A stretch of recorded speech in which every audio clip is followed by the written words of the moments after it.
Hello and welcome to another edition of the Technical Area Podcast, where we talk the Premier League results from the weekend, how do you solve a problem like Man United, the Carabao Cup, and a certain underrated Englishman. Joining me tonight, as normal, Lee, Kieran, Rob, and obviously me, Jason, handing you over to Lee with the results from the weekend. obviously we'll start with the 12 o'clock. There was West Ham beating Man United 3-1. 3-1. Arsenal beat Watford 2-0. Everton won 3-0 against Fulham. Tottenham beat Huddersfield 2-0. Man City continued their winning ways with a 2-0 win over Brighton. Leicester won 2-0 over Newcastle. Wolves won 2-0 against Southampton. And Chelsea drew 1-0 with Liverpool. On Sunday, Burnley beat Cardiff 2-1. And then on Monday night, Bournemouth beat Crystal Palace 2-1. I think there's only one place to start, to be honest. It's got to be Robert Jonas. Robert Jonas. I'm liking them results. Like them a lot. Like I say, West Ham, 3-1, brilliant performance against a massive on-form Man United side, I'm not going to add. I don't even say on form. Well, we're going to say it was on form for that game because it makes us sound better. But no, seriously, it was a great performance from West Ham. It looked like we was all playing together. Obviously, we know Man United not having the best of times at the moment with obviously what's going on. So, it's pretty much, don't know where you go from Man United, but don't know, what do you think, Jace? I think, to be honest with you, the whole club at the minute is being run into the ground. Like, Gary Neville made a fair point over the weekend on Twitter about how all of this at United started when they sacked off Moyes after like 8 months or whatever it was. And it's not the players, it's not the managers, it's up above. Yes. It's a fair point. Like, you look at that Ed Woodward and obviously the owners of the club and everything, and you sit there and it's like they don't know what they're doing in the slightest, to be honest with you. And like, it's like they had it brilliant with Ferguson. As soon as Ferguson's gone, they just haven't. I think the team they had with Ferguson, when he left at the right time. He knew his team was getting old, so he left when they were still all right. And now the Kyle Moyes took over on old side, they weren't going to do great, and I just don't think they've recovered. I don't think they're going to recover at the minute either. There's nowhere really. It looks. The thing with Man United is that you can never truly write them off in a long term way. You can write them off for a season maybe, but the thing with Man United is they've got so much financial power behind them, so much. They are. I think they might only be behind Real Madrid in terms of like, they might be past Real Madrid in terms of like money gained from sponsorships and money gained from like overseas like fans and stuff like that, to the point where no matter what, nothing's going to stop them going out and buying that £150 million player that's going to turn things around. But you got to think, at some point, spending all of this money on these players, it's not going to work. No. Like, you're sitting there at the minute, and this is probably the most expensive squad ever assembled. Yeah. I think we mentioned a few weeks ago that Man United, since Ferguson's left, has spent like £300 million or something like that. It's, like, you sit there and you're like, if this squad can't win, and you sack off the manager again and again, and you replace him with even bigger names, and they still can't do it, like, Where'd you go from there? Yeah, exactly that, Rob. Where do you go? Like, you're sitting there and there's all of these names tucked in about like replacing Mourinho. Like, apparently Zidane has called him up to say like he's not plotting behind his back to take over the job. And I mean, that's a rumour that has been in papers for, well, pretty much since the start of the season, probably even a little bit into last season. It's that Zidane is being prepped and primed for the Man United job. But at what point then do we think, like, Kid, what point do you think that if Man United keep going down this sort of route they're going, at what point does that sort of sword become too close to Mourinho's head where, it's got to go? Well, I guess it's got to be pretty soon. To be honest, I think what they need to do is get rid of Mourinho. I think someone at the top of the hierarchy needs to take responsibility.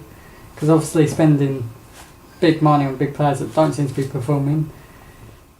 I think they could sort themselves out, but personally, that's what I think they need to do. Well, so you think basically start over, just get rid of it now and start all over? Start all over again, because I mean, you got to look at the fact that right now, I mean, as we're talking right now, they are about to draw 0-0 with Valencia in the Champions League. Yeah. That's coming off, you know, it's they've had a bad September, a bad string of results. They're only on like 10 points, I think, like 7 games, which for a team like Man United, it's a joke of a return, really, isn't it? Yeah, exactly. You're sitting there at the minute, and obviously all this stuff with Pogba and that. Yeah. Like, Pogba and Mourinho's relationship's now at like an all-time low, and you sit there and there's some fans, you see it all over the place. There's fans sitting there going, we don't want either of them now. We don't want either of them anymore. Like, Pogba can go, so can Mourinho. Like, do you know what I mean? This is a club who welcomed Pogba back with his own hashtag. Yeah. Like, do you know what I mean? Yeah. There was little kids getting haircuts of the word Pogback. Yeah. Do you know what I mean? This is a man who Manchester United adore. See, and that's the thing a little bit with sort of, not Man United fans, I would say, but some of their criticisms of Pogba, saying that he's unmanageable. That's not the case, as we've shown in the World Cup. But then is it a case of Pogba has to be happy to play well? Maybe that is the thing. Like I said, but I think we spoke about this in probably last edition of the podcast, where we said that it's two egos, isn't it? Mourinho's got the biggest probably the biggest ego in world football, and then you got to look at Pogba's got to be up there in the top 10. You know what I mean? And that's the thing that you sort of sit there, didn't you, and you think to yourself, like, they've spent 90 million quid on the bloke. They've brought him home, and they've got Jose Mourinho, who, let's face it, even when he was Chelsea's manager the first time around, was sitting there being scouted as such by United. Yeah. There was always a thing of that he will be Man United manager one day. And it's like you sort of sit there, and this is meant to be their sort of dream combo, and it's a nightmare for them, really, isn't it? Yeah. Off the back of a 3-1 loss to West Ham, currently about to, draw with Valencia? I think, last time I checked, they was just about to go to a draw, just about to go full time, but a draw. And that's the thing, you sort of sit there of a West Ham game and a Valencia midweek Champions League game. They've just blown the final whistle, 0-0. That's only 6 points right there. Exactly, yeah. And it's pretty messy, really. But West Ham were making them look like just an average side. You done exactly what Tottenham done. It was like we was playing someone, I would say, like, don't know, Southampton, that sort of type. Just someone that they weren't bothered about. We were passing around them like there was nothing. And Pogba, when he came off, you can just tell his reaction. Him and Mourinho, they just didn't really want to know each other. I think I read something on Twitter somewhere that people were saying that he was originally sold by Ferguson because of his attitude. His attitude, and it seems something like what was it? A case of Ferguson's went, I don't like his attitude. He's never coming back. And then of course Ferguson's now gone, and he's come back again. He's come back again. You know, is it a case of Ferguson once again? It shows that Ferguson knew more than the people at the higher up in Man United did. Exactly that. That's the thing. I think there was actually an article running off on BBC's website about that, about Ferguson saying that he sort of warned United not to buy him back. But do you lot personally think he's a good player? Who, Pogba? Yeah. I think he can be. Yeah. But I think Pogba's problem, personally, I think, is he can pick and choose when he wants to play well. If that makes sense. And don't get me wrong, I know all these players nowadays are like prima donnas, they want to be like pampered and loved and stuff. But I think with Pogba it's more than that. Like, that guy can turn it on when he wants to. Yeah, exactly. Number one, once again, he showed that at the World Cup. Exactly that, do you know what I mean? World Cup, he was unplayable. What about you? World Cup he was pretty decent. I mean, it's Juventus days, you'd probably say he was one of the best midfielders in the I just think, Exactly that. There was a reason not behind it he was £90 million. Yeah. But then did he look good because he was next to Andre Pirlo and Claudio Marquezio? But then at the same time you sit there now and he's next to, do you know what I mean? Nemanja Matic, who's arguably one of the league's best midfielders of the last 10 years. I always remember when Man United signed him, there was a lot of people going, oh yeah, like, because how old was he when Man United signed him back? Not old. Not old, was he? Like 20, wasn't he? I think. Yeah. And a lot of people going, oh, we've paid £90 million for potential. Mm. But now we're, 2-3 years later, he's 22, 23. Now's the time when he's got to start paying back that potential. He's got to start showing that he was worth the 90 million that was paid for him. Maybe a change of manager were doing good. But it's like what happened with Nanovic, like we had under Bilic, did nothing, was absolutely awful. Didn't really like the way he got managed. Moyes and that coming in now, he's just flying. He gives everything for the team. So maybe it is the manager that's doing it. Then at what point do United sit there and go, alright, so they're going to sack off Mourinho, who is, okay, yeah, he's trouble, but he's probably the world's most successful manager, bar Ferguson, in the last 20 years. Correct me if I'm wrong, do you know what I'm saying? Maybe Wenger as well, I don't know, but he's definitely top 3. Oh yeah. So they're going to sack him off to get...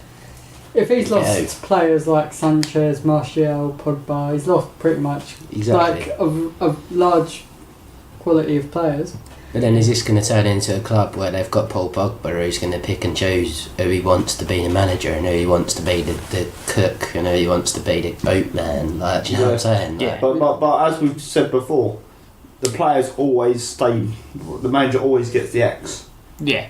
It's if like say if a team plays really badly, it's the manager that goes, not the players, the manager. Comes down to an argument between the dressing room and the manager. There's only ever one winner. Yeah. Exactly, yeah. Players these days. Funny, we saw that at Chelsea with Jose Mourinho again. Yeah, last time. Players have more control over, like, who's in charge than what they used to have. If you look at, say, if, like, Messi or Ronaldo went like manager, they'd never last that long. Yeah, that is true, to be fair. I think, Like I say, that's the problem. staying on the topic of Man United, but kind of switching it up a bit. Alexis, Mr. Sanchez, didn't even make the squad for the West Ham game.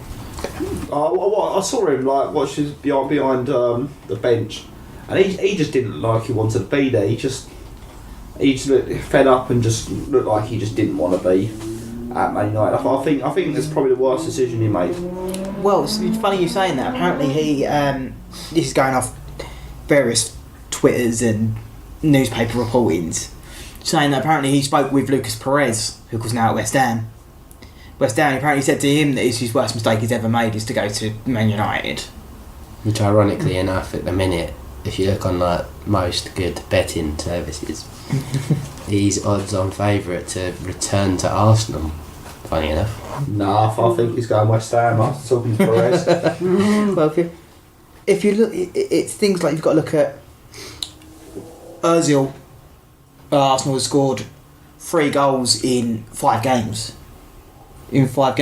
That's more in 5 games than Alexis has scored in his entire Man United career so far. Exactly that. Like, you sit there in a way and you sort of go, at what point is this man who's being paid £500,000 a week after tax, he's the highest paid player in the league, and is fully fit, could quite easily start and play 90 minutes, and he's not even on the bench? I just don't think he doesn't fit Mourinho's system. Mourinho just sets out a more defensive system, and as an attacking player, you're not going to get. It's like Lukaku. He will not score many goals for Man United every season compared to what he would maybe at Chelsea or Arsenal or Liverpool, because they're so defensive.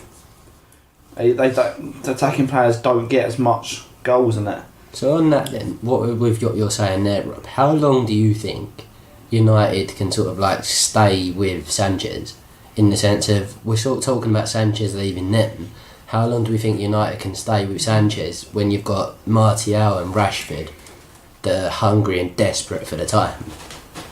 Yeah, see, they need to.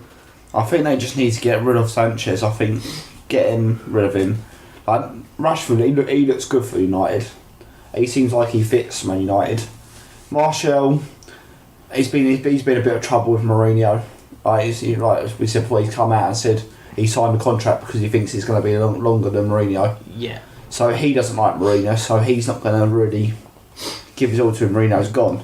Yeah. So I think they're just they're in trouble at the moment. My thing is, though, I can see Sanchez being very much a Di Maria situation, which is what they had him for a season. He didn't really do a lot, underperformed, and yet still got a big money move out of it to Paris Saint-Germain, PSG. I can see this being a very similar case where either in January or this summer he'll get a big money move to Bayern Munich or somewhere like that. Right, so on that there, Lee, one sentence each. Who do you think and when do you think Sanchez is going to leave United and who will he go to? Rob? I think in January, I think he's going to go to Arsenal. Yeah? Definitely January. I'm going to say PSG. I reckon he'll stick around a little bit longer. He'll be next summer, and it'll be to Bayern Munich. See, I think next summer, but I think Barcelona. I think he'll go back. You think go back to Barcelona? Good shout. Because they're struggling with Dembele at the minute, aren't they? But, yeah. So, a player who's currently sort of following Sanchez's lead a little bit, if you want to call it that, about not signing a new contract at his club and, gonna move. Mr. Ramsey at Arsenal. It's happening again.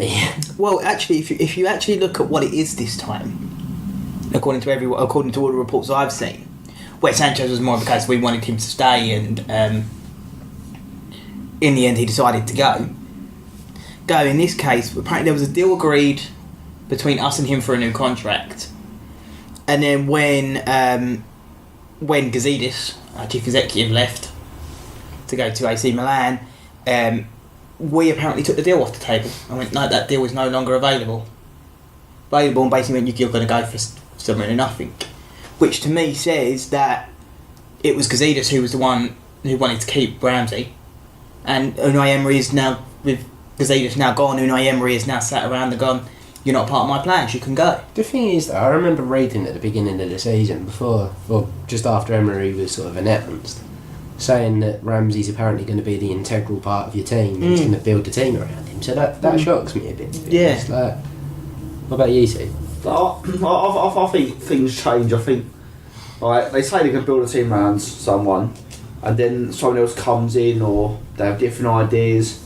I don't think, but for him not to sign a contract, something's going on, and I think it's probably what you were saying. Maybe Emery said he doesn't fit in his plans, and if you're not in your plans, he's not going to want to stay. He's going to want to play first team football. Yeah, exactly. And if he's going to be a sub that's going to come on the Carabao Cup or the FA Cup or get Europa League like 10 minutes here and there, he's not going to want to do it. He's going to go to another club where he knows he get first team football, like that's what Jack Wilshere's doing with us. Yeah, but I think that's the thing as well. Once again, with Jack Wilshere in the summer, there was a new contract agreed.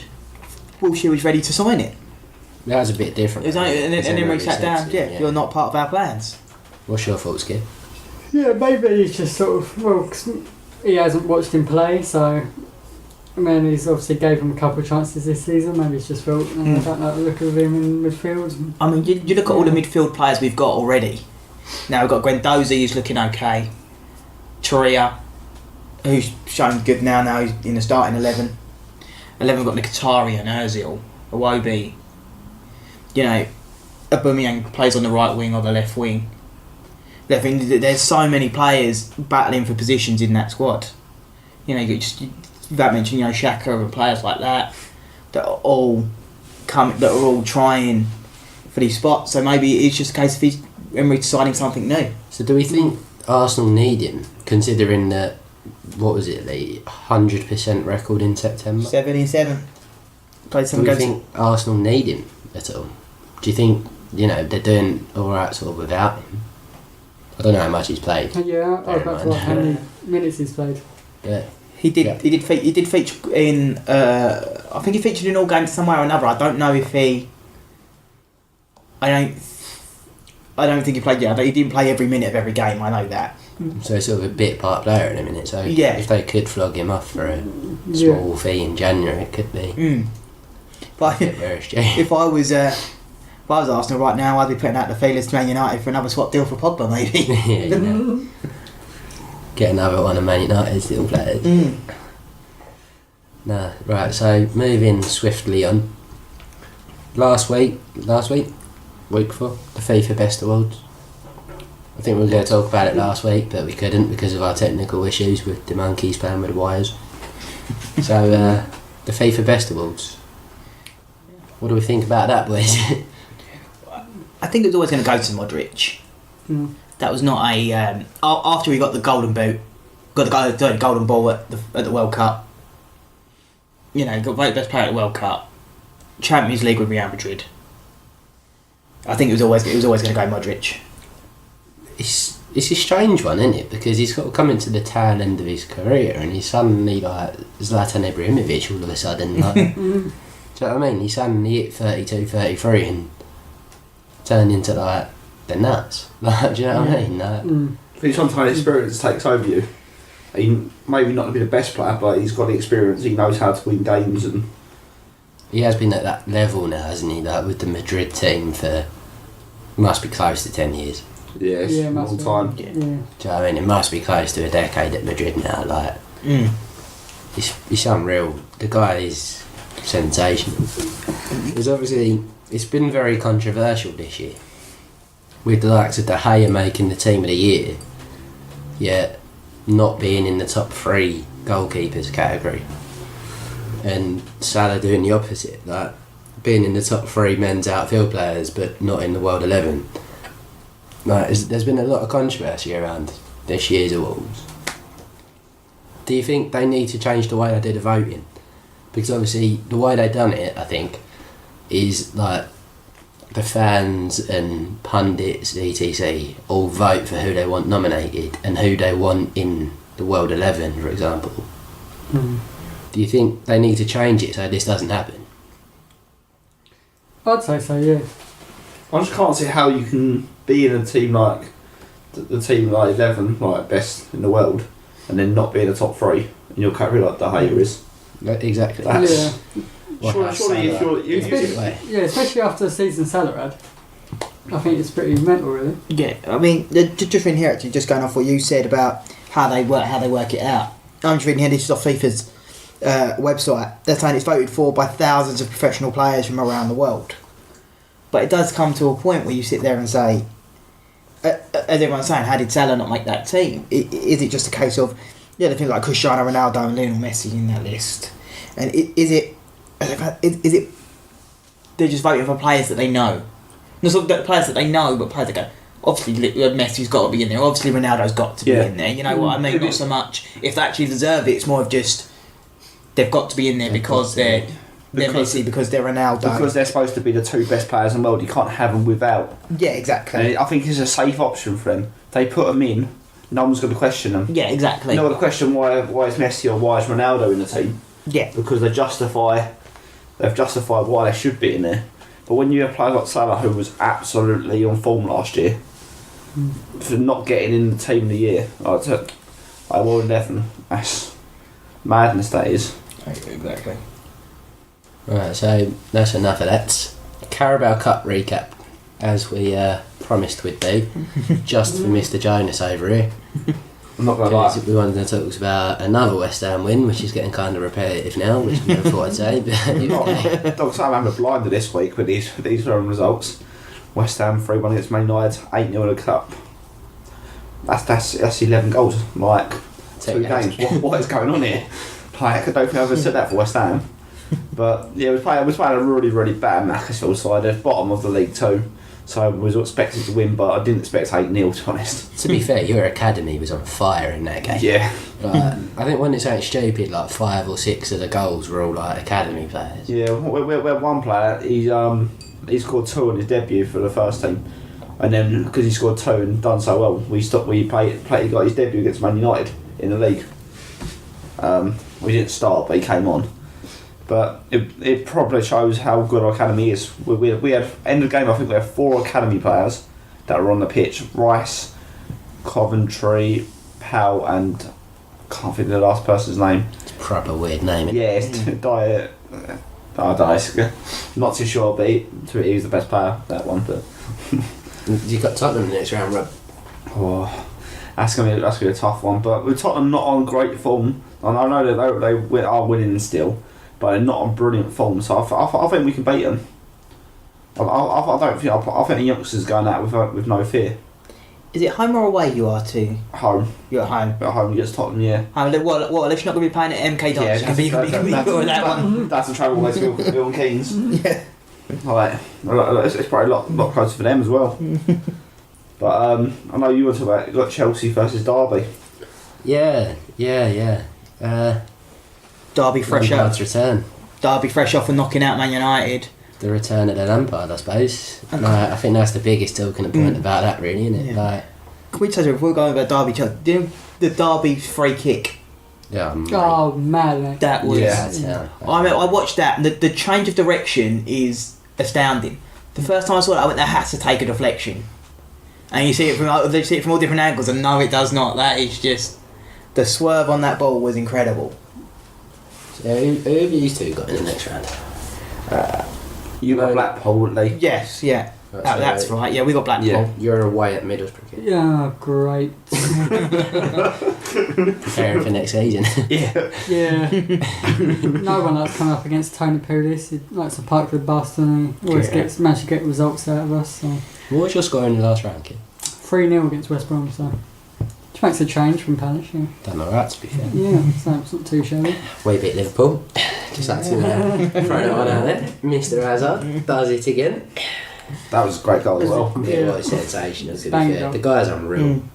But then, equally, Daniel Sturridge, mate. Yeah. Daniel Sturridge.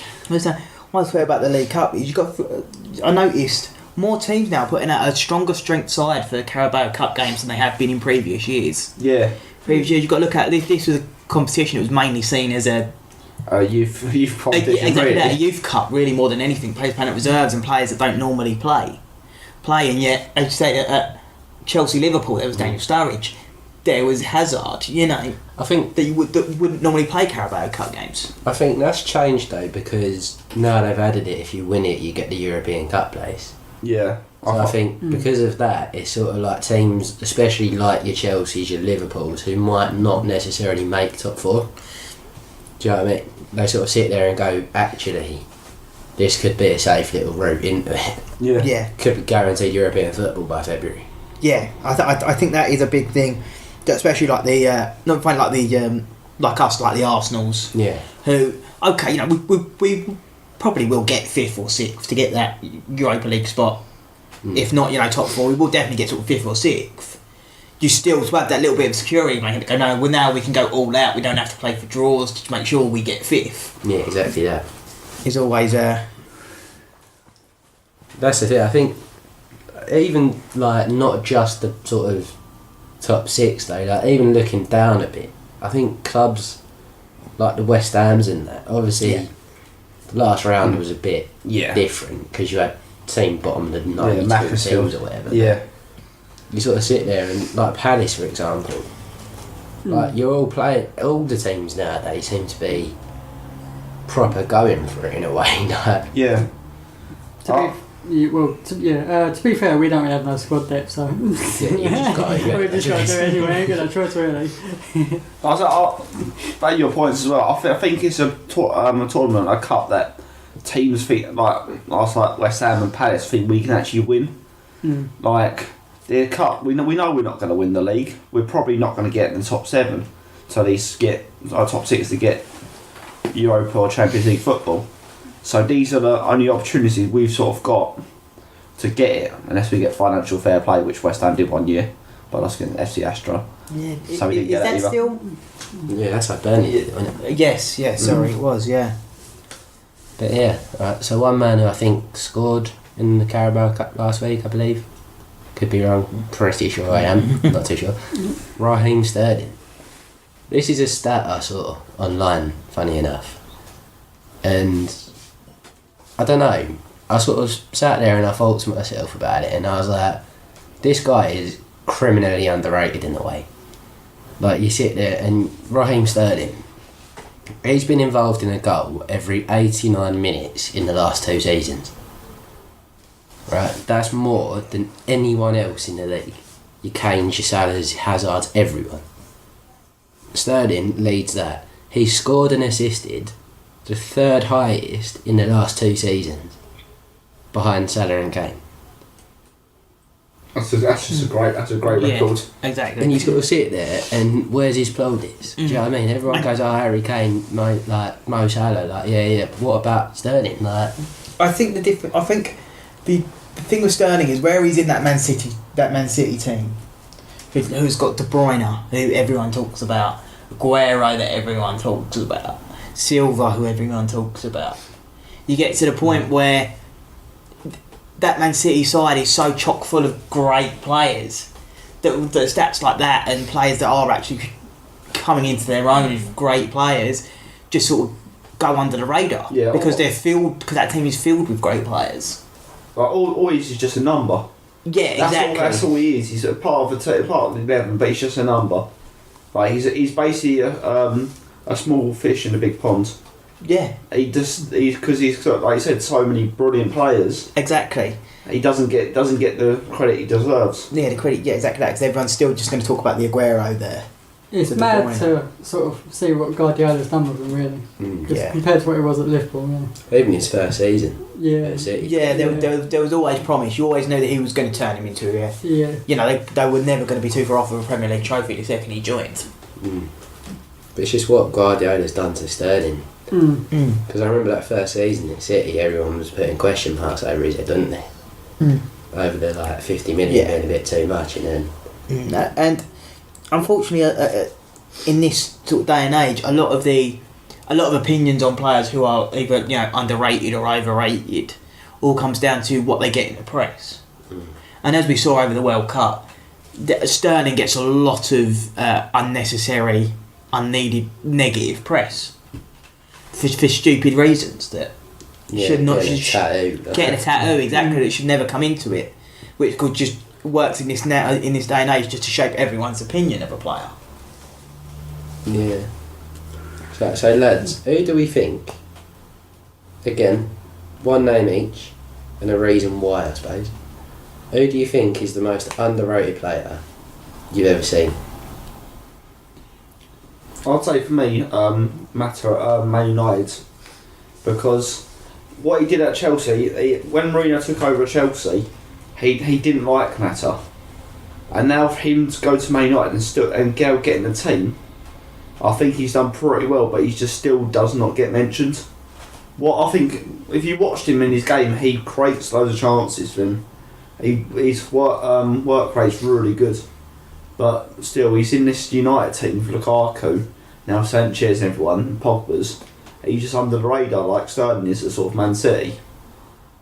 So, Kia, who do you think? I'd have to go with Cameron Jerome. No, I'm joking. It's got to be... I read Thomas Müller. Always puts in the shift for club and country. Sort of never gets really the recognition deserves. Always banging goals, so... Yeah, he's always that player. He's always a part of great squads that you can never really. Lee?